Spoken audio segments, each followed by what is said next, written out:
Indonesia is recorded to produce 70 million tons of waste per year. In 2022, waste management has decreased by 44.76%, but the waste that has been successfully managed is only estimated at 14.3 million tons. The largest percentage of waste in Indonesia is organic waste of 57%, while 16% plastic waste, paper waste reach 10%, and other types of waste are estimated at 17%. The cause of the high production of organic waste is the high production rate of food waste. In the world, 931 million tons of food waste are generated. 61% of this waste comes from the household sector, 26% from the food industry, and 13% from retail, based on data UNEP Food Waste Index Report 2021. In Indonesia, it is also dominated by food waste, which produce 23 until 48 million tons annually. The impact of food waste also threatens human survival. This can lead to an increase in greenhouse gases, waste of land, clean water, and energy. The resulting methane gas can increase the production of greenhouse gases, which are much more dangerous than CO2 and chlorofluorocarbons (CFCs). This triggers an increase in the absorption of infrared radiation and an increase in the Earth's temperature, which exacerbates the effects of climate change and global warming. Kita sama-sama tahu kalau sampah organik ini menjadi salah satu masalah yang ada di dunia persampahan di Indonesia. Persentase sampah organik di Indonesia ini sampai 40%. Gas metannya tinggi, terus juga bisa mencemari air tanah dan sebagainya. Nah, makanya pemerintah mulai mengeluarkan kebijakan kalau sampah organik ini wajib diolah oleh maggot black cedar fly ini. Hanya saja mungkin kita butuh kesabaran lagi karena tidak mudah untuk mendistribusikan atau mengambil sampah di satu sumber, Bu. There have been many policies set by the government and many technologies have been developed as an effort to handle waste. But the waste problem has not been resolved. There are many factors causing the waste problem in Indonesia. One of the reasons is the lack of public awareness not to litter. If the waste problem cannot be managed properly, it will have a negative impact. For example, burning garbage can cause air pollution. Then, waste can cause water pollution, soil pollution, and air pollution. With environmental pollution, the ecosystem will also be disrupted. In addition, trash is also an eyesore. Even worse, waste can also cause health problems. This is because the garbage that accumulates becomes a nest and breeding ground for germs, bacteria, rats, and others. This, of course, will cause the quality of the environment in Indonesia to decline. Without you knowing, it turns out that this organic waste has a big role and benefits if managed properly. Organic waste can potentially be a food source for insects and produce products high in protein. Hearing the word belatung for some laymen may still sound unfamiliar to the ear. However, when we hear the word maggot, it may have been heard many times and is more familiar because of its ridiculous shape and makes goosebumps. Maggot is a larvae of a type of black soldier fly or can be called BSF. This type of fly is a type of insect that has the ability to remove waste with organic materials. BSF fly are a type of insect that spread almost all over the earth. One of them is in Indonesia. Black soldier fly is one of the 800 species of flies in the world. BSF does not carry disease, but is beneficial instead. Because BSF flies do not have a mouth that can spread disease vectors like other types of flies.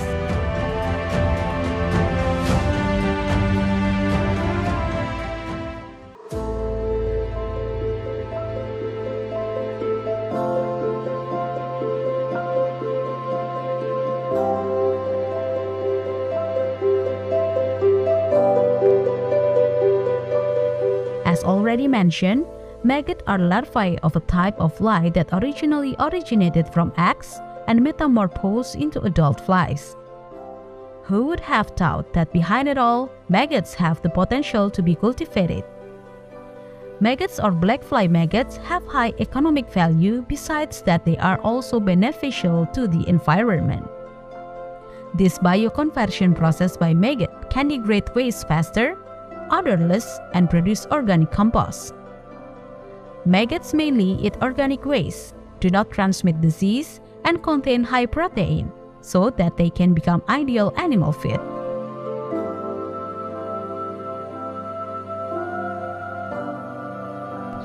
Jadi dari prosesnya dari telur kita tetaskan dengan suhu 27-29, kemudian media pakannya adalah dedak atau katul. Nah, dedak katul ini bisa bertahan sampai 7 hari. Mereka nggak akan makan lagi selain dedak itu. Setelah 7 hari, hari ke-8 pindah ke biopon atau tempat pembesaran, barulah sampah organik ini kita berikan makan. 1 kilo maggot BASF ini bisa memakan 10 kilo sampah organik setiap harinya. Biasanya rata-rata kita panen di usia 18 hari. Nah, usia tersebut sangat ideal karena pada usia 18 hari, maggot ini belum mempunyai tekstur badan yang terlalu keras atau kenyal, sehingga pas untuk diberikan langsung kepada ikan dan unggas. Untuk memudahkan mencerna mereka, karena lewat dari usia 18 misalnya 21-25 si maggot ini akan berubah menjadi hitam. Tentu saja tekstur kulitnya akan menjadi keras karena ada lapisan atau kandungan kitin kitosan di sana yang akan sulit dicerna oleh hewan ternaknya. Setelah hitam kemudian kita pisahkan dan kita taruh di kandang lalat di insektarium. Selang 14 hari mereka akan metamorfosis menjadi lalat BASF. Kemudian 3 hari mereka beradaptasi menjadi lalat dewasa, betina dan jantan kawin. Kemudian betina masih bertahan 1 hari untuk membuahi telurnya. Hari berikutnya setelah sudah matang mereka akan bertelur di tempat yang sudah kita sediakan. Selang 4 jam betina itu akan mati. Jadi dalam satu siklus si lalat itu pasti hanya sekali kawin dan bertelur. Dan Maggots is one of the maggot production house business. Addressed at Gunung Sindur Bogor, Dan Maggot are able to cultivate BASF fly into maggot, which have high selling values. Not only that, Dan Maggot is also able to process maggot into some animal feed products. Maggots have a high amount of protein ranging from 40 to 50%, which is useful for animal feed. Apart from being animal feed, rat maggots can also be consumed by humans. No need to worry. In other countries, these maggot larvae are processed into flour, cereals, and also frozen food. For example, Thailand, which has made maggots as a complement to the main food, stir-fried maggots that are sold at a relatively high price per serving. In Japan, maggot oil is used as an ingredient in beauty products that are good for the skin. Live maggots can be useful for medical purposes. Among them can heal wounds and inhibit infections. They also help overcome inflammation by suppressing the response part of the immune system. In addition, maggots also serve for forensic scientists. Who would have thought that maggots could also help the investigation to calculate the estimated time of death? Kompos itu kan hasil dari reduksi sampah yang dimakan oleh si maggot. Kemudian juga yang produk yang didapat selain si kompos tadi, si maggot BASF-nya ini yang hidup. Nah, yang hidup ini bisa kita olah ke kering. Nah, kering ini biasanya kita jual ke ikan-ikan hias seperti cana, arwana, koi. Nah, kemudian dari maggot kering itu kita olah lagi menjadi satu produk turunan, menjadi tepung dan ikan. Nah, tepung ini kita jual ke udang windu, udang faname, tapi untuk burayaknya saja atau untuk DOC-nya atau anaknya. Kemudian si minyaknya bisa kita manfaatkan sebagai salah satu komponen pembuatan pelet, itu sekitar 3-5%. Dan baru-baru ini kami coba masuk ke industri kecantikan ya, atau kosmetik. Nah, si minyak ini ternyata bisa dibuat menjadi sabun yang nanti fungsi sabun ini adalah untuk memperhalus kulit.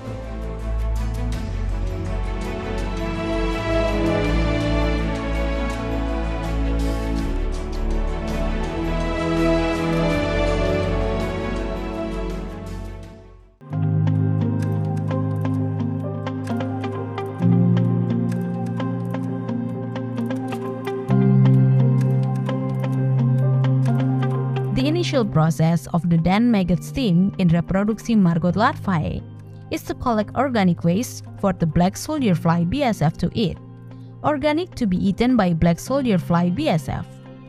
This BSF can consume 2 to 5 times its body weight for 24 hours.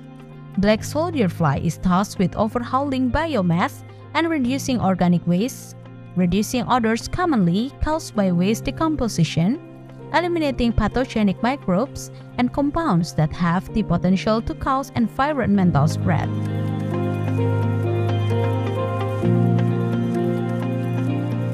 Awalnya memang kita ini lebih ke peternakan perikanan, peternakan unggas, baiklah perikanan. Kita sama-sama tahu kalau biaya komponen untuk salah satu faktor komponen perikanan dan peternakan adalah faktor utamanya pakan, hampir 80%. Sedangkan kami mengamati kalau pakan itu terus naik dan cenderung mahal ya untuk kalangan perikanan peternakan. Makanya kami fokus untuk mencari alternatif protein yang berkelanjutan tuh dari mana sih? Cari-cari informasi, cari-cari jurnal pada tahun 2015, akhirnya ketemulah si maggot BSF ini. Dan setelah kita budidaya dan kita cek di lab, memang proteinnya cukup tinggi dan banyak mengandung asam amino. Jadi kami fokus memang budidaya maggot ini untuk menekan kos di dunia peternakan dan perikanan, terutama di pakan.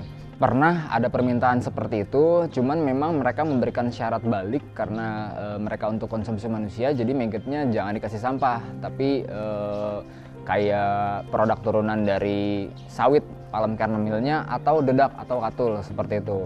Di Belanda sudah dibikin butter atau mentega dari insek, terutama dari maggot. Ada ulat Hongkong di sana dan mereka memang meyakini ya kalau misalnya asam amino yang ada di dalam si tubuh maggot ini bisa membuat mereka sehat. Kalau untuk Jepang secara permintaan terutama yang minyak ya, memang mereka mengarahnya ke industri kosmetik dan farmasi, Bu. Karena ada kandungan yang di dalam minyak itu terutama untuk pembuatan kosmetik bisa memberi multivitamin pada kulit.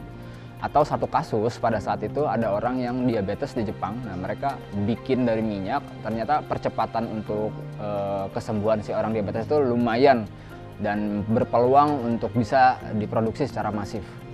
Kalau untuk di dunia kepolisian saya juga pernah dengar, cuma saya belum dapat informasi yang valid, Bu. Karena kan si maggot ini secara balik lagi ke fungsinya, dia memang akan memakan semua jenis yang organik.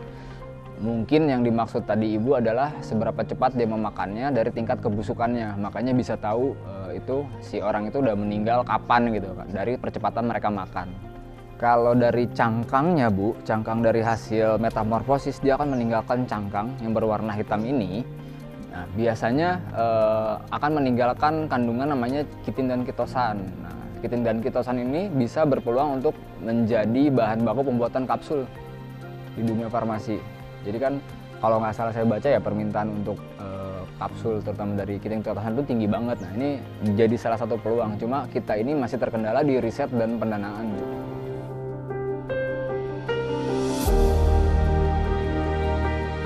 The life cycle of the maggot larvae is simply short, approximately only 5 until 8 days. Within a short time in their life phase, they can be used for the reproduction of maggot larvae.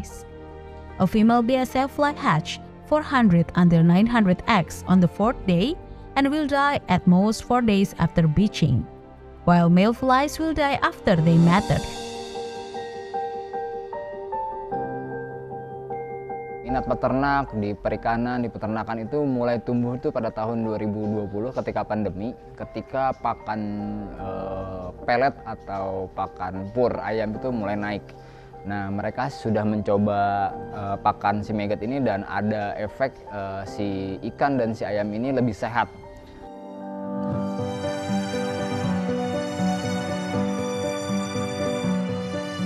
The business of selling and purchasing products from the black soldier fly is quite promising, because in all phases of his life, this maggot still has lots of interest.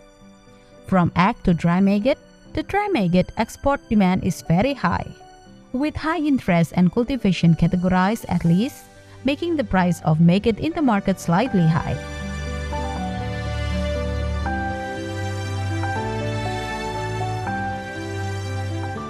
Untuk di awal biayanya nggak mahal, kita cuma butuh beberapa box atau kotakan dari kayu untuk memperbesar atau mengkultur si maggot ini supaya cepat besar.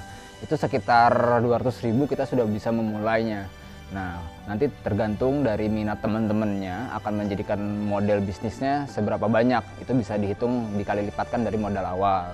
Kemudian selain fresh maggot dan maggot kering, si produk turunan kita adalah tepung dan minyak. Nah, tepung dan minyak ini sebenarnya marketnya banyak banget, cuma baik lagi tadi, kalau misalnya kita untuk menghasilkan 1 kilo tepung, kita butuh sekitar 6 kilo maggot hidup. 6 kilo maggot hidup itu kita butuh sekitar 60 kg sampah. Jadi kebayang berapa banyak sampah yang harus kita ambil. Nah, terkendala di situ. Kalau soal permintaan ada terus, cuma kita masih pilih-pilih permintaan yang sesuai dengan produksi kita sendiri. Di tahun 2020 kami dapat bantuan dari Dirjen Budidaya KKP, Kementerian Kelautan Perikanan. Mereka mendorong kami untuk bisa ikut berpartisipasi dalam menggairahkan dunia perikanan, terutama ikan air tawar lewat pakan maggot ini. Seperti itu. In addition to being a solution for the environment, the process of processing household waste is right to be a great opportunity in the economic field. It can be seen in the enthusiasm and high interest of the community in the use of maggot larvae results.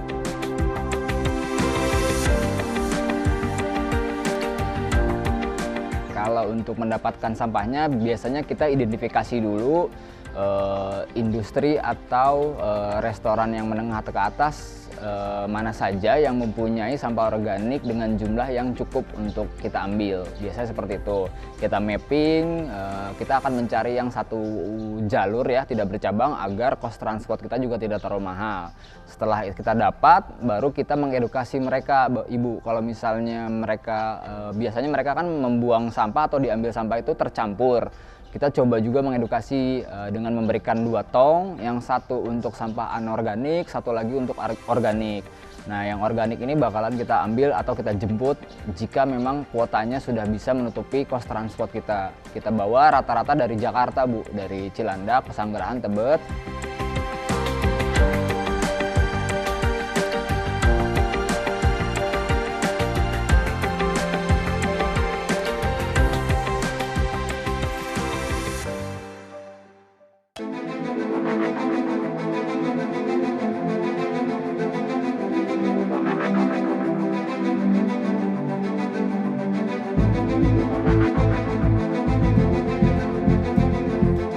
Organic waste that is usually underestimated can actually provide 2 benefits at once. Beneficial to overcome environmental issues and grow the country's economic value.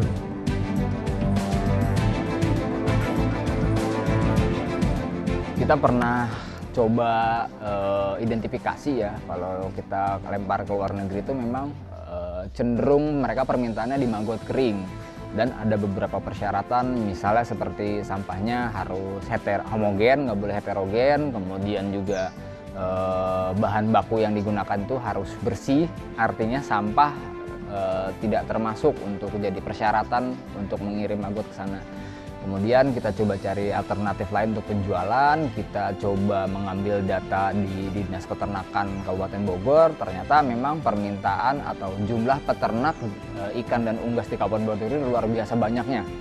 Kita coba supply dan kita coba kalkulasi, ternyata kita nggak lebih dari 0,03% saja untuk menyuplai maggot ini, sedangkan permintaan yang begitu besar, terutama di pelet, kita cuma bisa baru 0,03. Jadi peluangnya sangat besar, Ibu. Untuk tahun ini atau untuk saat ini yang paling besar adalah Jepang dan Korea. Di Asia, kalau balik lagi ke 3-4 tahun yang lalu itu udah Eropa, Belanda, Belgia, itu permintaannya luar biasa. Nah, karena kita terbatas ya, supply chain-nya itu kita pakai sampah, makanya mereka juga mikir 2 kali kalau misalnya ingin bekerja sama dengan kita, karena kita tidak bisa menyediakan sampah yang homogen. Kalau untuk harga di pasaran ya, kita ambil rata-rata ya, Ibu. Harga 1 kilo maggot fresh itu kita bisa jual di 4.000 sampai 7.000 rupiah. Maggot kering itu dari harga Rp40.000 sampai Rp80.000. Sedangkan tepung bisa di range Rp50.000 sampai Rp90.000. Minyak per liternya Rp40.000 sampai Rp100.000. Nah, masing-masing itu tentu saja ada proses yang membutuhkan biaya tambahan. Kalau untuk maggot press margin bisa 70 sampai 80%. Untuk si maggot kering bisa 100%, sedangkan tepung dan minyak bisa 200 sampai 300% marginnya.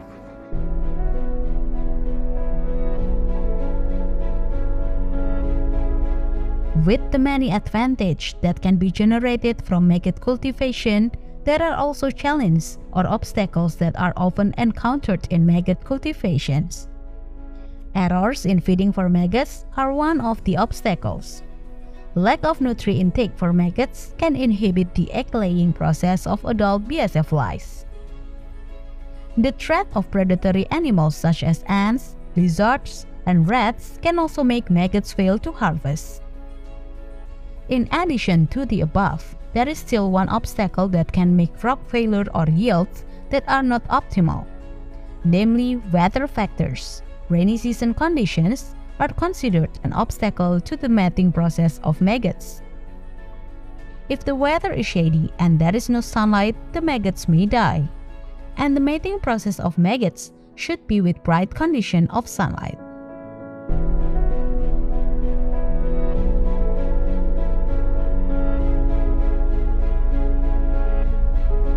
Soal kendala, biasanya kami memang terkendala di sampah organiknya karena beberapa daerah atau kota-kota kecil tuh memang tingkat konsumtif manusianya atau penduduknya itu memang sangat rendah. Jadi tidak bisa kita memukul rata, misalnya saya di kota A, di kota B, di kota A banyak sampahnya, di kota B pasti banyak sampah juga. Makanya tergantung dari populasi si manusianya itu sendiri atau kesederhanaan dari memakan makanannya itu sendiri. Kendalanya yang lainnya adalah ketika kami coba menjual maggot ini ke dunia perikanan, ke ikan konsumsi seperti lele, nila atau ikan emas, demand itu tidak sebanding dengan supply chain-nya, Bu.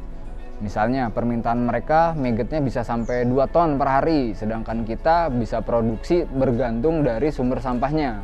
Makanya jadi challenge juga untuk kita. Market ada, tapi sampahnya yang kurang sustain, Bu. Seperti itu.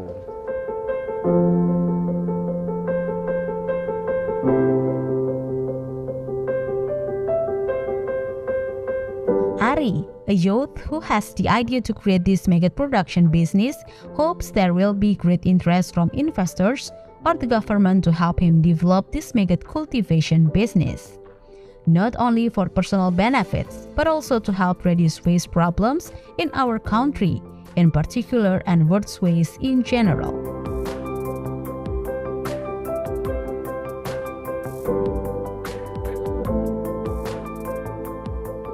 Dengan catatan sampahnya terus-terusan ada, itu bisa banget kita untuk mengcover tenaga kerja, terus juga BEP-nya dari infrastruktur ini.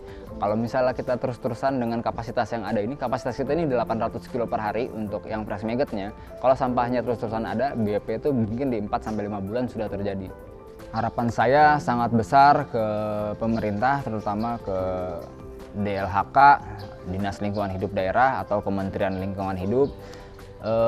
Teknologi mana sih yang paling murah untuk mengkonversi sampah organik dengan percepatan, dengan keistimewaan si maggot? Bayangkan saja 10 kilo sampah itu bisa habis kurang dari 1 hari hanya dengan 1 kilo maggot BSF. Jadi saya sangat berharap DLHK atau KLHK bisa mensupport peternak maggot di Indonesia, karena harapan si peternak maggot ini cuma satu, bisa kolaborasi dengan pemerintah, terutama di suplai sampah organiknya. Sekaligus misi peternak maggot ini adalah membantu pemerintah untuk menanggulangi sampah organik. Karena kita akan bersaing di protein yang dihasilkan oleh maggot dengan protein yang dari ikan. Sedangkan kos produksi kita sangat bergantung dari harga sampah atau dari transportasi sampah. Makanya kita belum bisa masif bersaing dengan tepung ikan. Mudah-mudahan dengan adanya teman-teman dari TPRI ini, pemerintah bisa mendengar keluh kesah peternak maggot ini. Cuma satu saja keluh kesahnya, mohon disupport untuk sampah organiknya.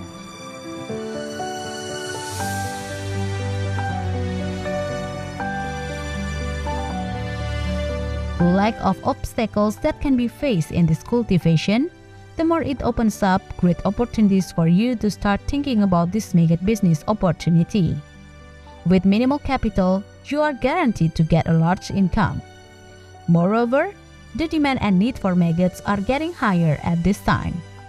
The higher the level of human awareness and concern for the threat of waste, this effort can certainly help make our Earth smile again.